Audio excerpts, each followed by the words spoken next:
You already got it. I think one thing that really changed this whole thing this week, though, was Bob Woodward. He is not known as a conservative, and he, of course, had written in his most recent book that this sequester idea was all the president's and his administration. That initially started this discussion, but it wasn't really covered that much. Well, now Woodward himself has come out and been very critical of the administration and the way that they have handled this. And he's faced a lot of blowback from the administration. He says he was yelled at by a senior level person within the administration for 30 minutes, and then it came to the point where he actually thought he was threatened. He said you're focusing on a few specific trees that gives a very wrong impression of the forest.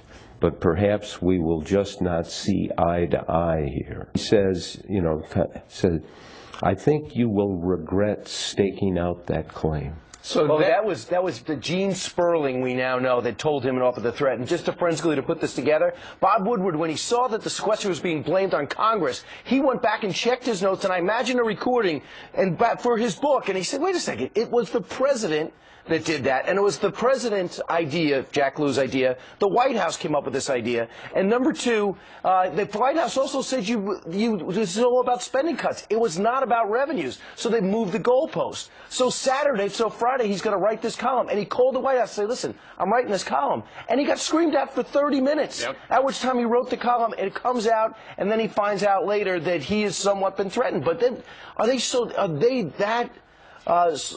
that confident in the White House that Bob Woodward's not writing this down and will not hop behind in front of a television and say, you got to be kidding? This White House is one of the most thin-skinned White Houses ever, and that's why, they're getting some blowback because, wait a minute, this is Bob Woodward. Bob Woodward is one of the lions of journalism. He doesn't make stuff up. If he says that the White House has moved the goalpost, they've moved the goalpost. This is deeper, I think, than thin-skinned, to continue the analogy. This is a lot deeper than just being thin-skinned.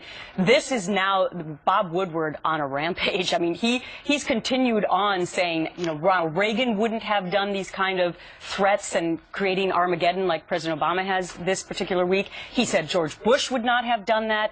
It's very interesting. I think this has changed the entire equation. So David Plouffe tweeted this out. Listen to this. Watching Woodward the last 2 days is like imagining my idol Mike Schmidt, a third baseman for the Phillies, facing live pitching again. Perfection gains once is rarely repeated. They're saying he's washed up and crazy. That's what he's saying. They are crazy. There's more to this. Stand by. In the meantime, 13 minutes after the top.